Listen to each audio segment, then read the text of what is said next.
ఓం సహనా భవతు సహనౌ భునక్తు సహ వీర్యం కరవావహై తేజస్వినావధీతమస్తు మా విద్విషావహై. ఓం శాంతి శాంతి శాంతి. హరి ఓం. శ్రీ గురుభ్యో నమః. హరి ఓం. సాక్షాత్తు దివ్యాత్మ స్వరూపులైన మీ అందరికీ ముందుగా నా నమస్కారం. మనం భజగోవిందం 91వ ధారావాహిక చేసుకుంటూ ఉన్నాం. కాంత ధనగత చింత అని మనం శ్లోకాన్ని మనం వివరించుకుంటూ ఉన్నాం. ఈ సృష్టికి ఆధారమైనటువంటి వాడు ఎవరో ఒకడున్నారు. ఆయన ఆధీనంలోనే ఈ సృష్టి అంతా నడుపుతుంది. దాన్నే నియతి, ఒక నియంత అంటే ఒక ఆర్డర్ ప్రకారం జరుగుతూ ఉన్నది. అందువల్ల నీకు ఎప్పుడు ఇవ్వాలి, ఎలా ఇవ్వాలి, ఎక్కడ ఇవ్వాలి, ఎంత ఇవ్వాలి అంటూ ఆయన వల్లనే నీకు లభిస్తుంది. నువ్వు ఏం చేసినా కూడా, నువ్వు ఎంత కష్టపడినా కూడా నీకు రావాల్సిందే వస్తుంది తప్ప అంతకన్నా ఎక్కువ రాదు. ఎందుకని?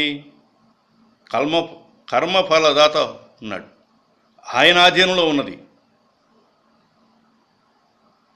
నువ్వు అనుకుంటావు నా దగ్గర కోట్ల రూపాయలు ఉన్నాయి, నేనేమైనా చేయగలను అనుకుంటున్నావు. ఇవాళ చూస్తూ ఉన్నాం మనం, టీవీలో రోజు కనపడతానే ఉన్నాయి తిమింగలాలు అంటూ ఇన్కమ్ ట్యాక్స్ వాళ్ళు పడి మొత్తాన్ని బయట లాగుతూ ఉన్నారు. మొత్తం ఎక్కడెక్కడున్నా కూడా ఇప్పుడే చూసాం.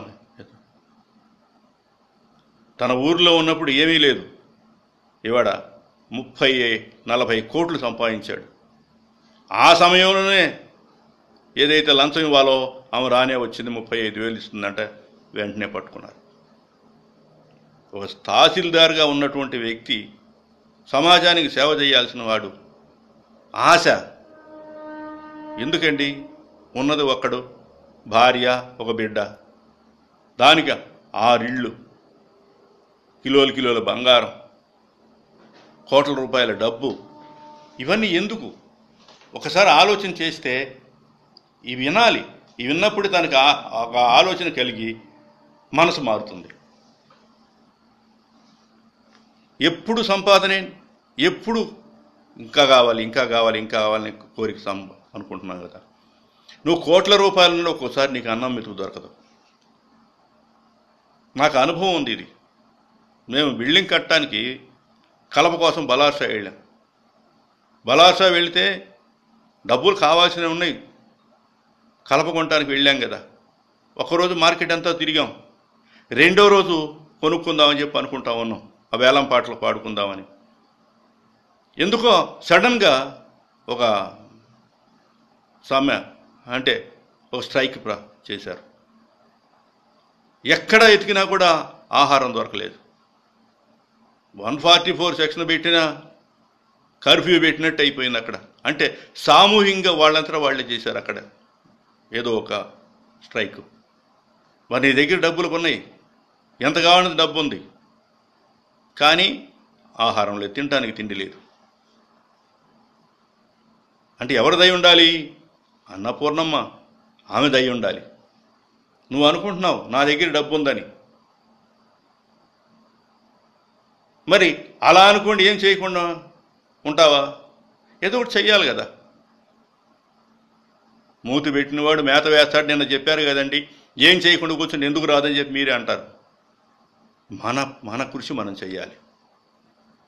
కృషి చేసి ఆయన యొక్క అనుగ్రహం కోసం మనం ఎదురు చూడాలి. రమణ మహర్షి బోధ కూడా ఇదే. ఆయన కూడా చెప్పేది ఈ విషయమే. కర్త వారి ప్రారంధం బట్టి జీవులను ఆడించుండును. వాళ్ళ యొక్క ప్రారంధం ఏదుందో ఆ ప్రారంధాన్ని బట్టే వాళ్ళు నడుస్తూ ఉంటారు. ఇంకోటి చేయడానికి అవకాశం లేదు. గత జన్మలో చేసినటువంటి ఏ ఉన్నాయో పాపపుణ్యాలు అంటారు, ఏమని ప్రారంధం అంటాం దాన్ని మనం. అదే పాపమో పుణ్యమో మనకు తెలియదు. ఆ ప్రారంధాన్ని నవ్వించడానికి ఈ దేహం తీసుకుని వచ్చావు. కాబట్టి అది అనుభవించాల్సిందే. జరగవలసింది ఎవరెంత అడ్డుపెట్టినా జరిగే తీరును. జరగాలంటే ఖచ్చితంగా అది నువ్వు ఎన్ని రకాల అడ్డం పెట్టు, కానీ జరిగి తీరుతుంది. కనుక ఏం చేయాలి? మౌనం వహించము అన్నాడు రమణ మహర్షి. అసలు ఎంత చూడండి, ఆయన పట్టుకున్నది ఒకే పదం, కోహం. నేనెవరు నేనెవరు నేనెవరు నేనెవరు దాంట్లోనే ఉంది. అసలు నేనెవరంటే దాన్ని పట్టుకుంటే కనీసం 3 రోజులు 4 రోజులు చెప్పుకోవచ్చు వరసన. అదే దానికి మహావాక్యంలో చెప్పుకుంటా. దీంట్లో మనం వేదంలో చెప్పే మాట ఒకటి, నేతి నేతి నేతి నేతి అంటే నెయ్యి కాదు, నా ఇతి నా ఇతి నా ఇతి నా ఇతి. ఒక్కొక్కటి తీసుకుంటూ వెళ్ళిపోవాలి. మీ దేహం నువ్వా? కాదు. వరుసన పంచభూతాలు నువ్వా? కాదు. పంచ జ్ఞానేంద్రియాలు నువ్వా? కావు. పంచ కర్మేంద్రియాలు నువ్వా? కాదు. ఇట్లా అసలు ఒక్కొక్కటి తీసుకుంటే ఉల్లిపాయ ఏ విధంగా ఒక్కొక్క పొర తీసుకుంటే లోపల బీజం లేకుండా ఉంటుందో అలానే ఇది కూడా. అందువల్ల ఏంది, నేను చేసినా కూడా నాకెందుకు రాలేదు? భగవంతుని యొక్క కృప ఉన్నప్పుడే నీకు వస్తుంది. నీకు ఎంత రావాలో అంతే వస్తుంది. కాబట్టి ఏంటి, ఆశాపాశం అనే దాని గురించి విడిపడు. నువ్వు ఆశ విపరీతంగా పెంచుకోబాక. సంసారం అనే సముద్రం నుంచి విడిపడుము. సంసారంలో ఉండు, కానీ అంటకు. ఒకే ఒక నౌకను దాటించేది నేను సత్సంగం. సత్ ప్లస్ సంఘం, సత్పురుషుల సాంగత్యమే నిన్ను ఈ యొక్క సంసారం అనే సముద్రం నుంచి బయటపడేస్తుంది. నువ్వు తరించాలంటే ఇది ఒక్క ఉపాయమే, ఇంతకని ఇంకోటి లేనే లేదు. దీనివల్లనే జ్ఞానం అవుతుంది. జ్ఞానోదయం కావాలంటే మహర్షుల యొక్క సాంగత్యం. ఎలా? నీకు తెలియకుండా నిన్ను మార్చేస్తారు వాళ్ళు. నువ్వు మారిపోతున్నావని కూడా తెలియదు. రోజు వారి యొక్క బోధ వింటూ ఉన్నప్పుడు, ఏ బోధ? ఆత్మజ్ఞానం తప్ప ఇంకోటి కాదు వినాల్సింది. బోధ అంటే చాలా ఉన్నాయి, పూజలు జపాలు ధ్యానాలు ఎన్నో ఉన్నాయి. ఇవి కాదు, ఆత్మ జ్ఞానం. అసలు నేనెవరిననే ప్రశ్న మొదలుపెట్టినప్పుడే నీకు వస్తుంది ఇదంతా కూడా. అది ఎవరు చెప్తారో వాళ్ళని పట్టుకోవాలి. ఈ దృష్టి లేకుండా సన్యాసం తీసుకుంటానంట ఒక్కొక్కడిని. ఏం సంసారం అంటే ఇది, బోరు కొడుతుంది, ఎక్కడో భార్య పిల్లలు దాంతో చిక్కుబడిపోయాం.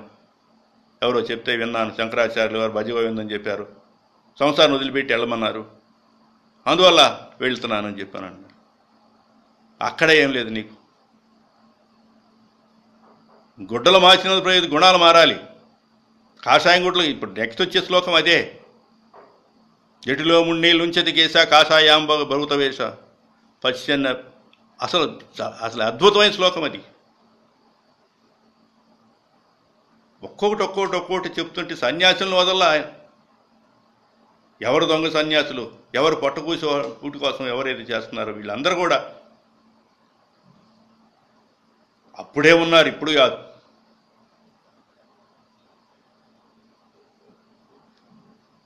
అసలు నువ్వు ఎక్కడికి వెళ్ళాలో తెలియకుండా రైలు ఎక్కావు. ఎక్కడికి వెళ్తావు నువ్వు అసలు? ఏమోనండి, అసలు టికెట్ ఎక్కడికి అంటే రైలు ఎక్కడానికి టికెట్ తీసుకోవాలి. ఎక్కడికంటే ఏం చెప్తావు నువ్వు? నీకు గమ్యం తెలియాలిగా. నేను ఫలానా ఊరు వెళ్ళాలండి, నేను అక్కడికి వెళ్ళాలంటే నువ్వు వెళ్ళగానే లేదు టికెట్ తీసుకో, రైలు బయలుదేరుతుంది, వెళ్ళిపోతుంది, టక్కున ఎక్కి కూర్చున్నావు. ఎక్కడికి వెళ్ళాలంటే ఏం చెబుతావు నువ్వు? నేను ఫలానా ఢిల్లీ వెళ్ళాలండి, లేకపోతే ఒక నాగపూర్ వెళ్ళాలి, లేకపోతే ఝాన్సీ వెళ్ళాలి, ఇట్లా ఏదో చెప్తూ ఉంటావు పేర్లు. అలానే నీ ప్రయాణానికి కూడా నీ గమ్యం ఒకటి ఉండాలి. నిజమైన సన్యాసం వల్లే మోక్షం. మోక్షం అంటే ఏంటండి అంటే, మోక్షం అంటే మోహం క్షయించటమే. ఏ మోహం? నాది అనే మోహం. నాది అనుకుంటున్నావు, ఇదంతా నాది అనుకుంటున్నావు, ఇవి కనిపించేది నా అంటున్నావు.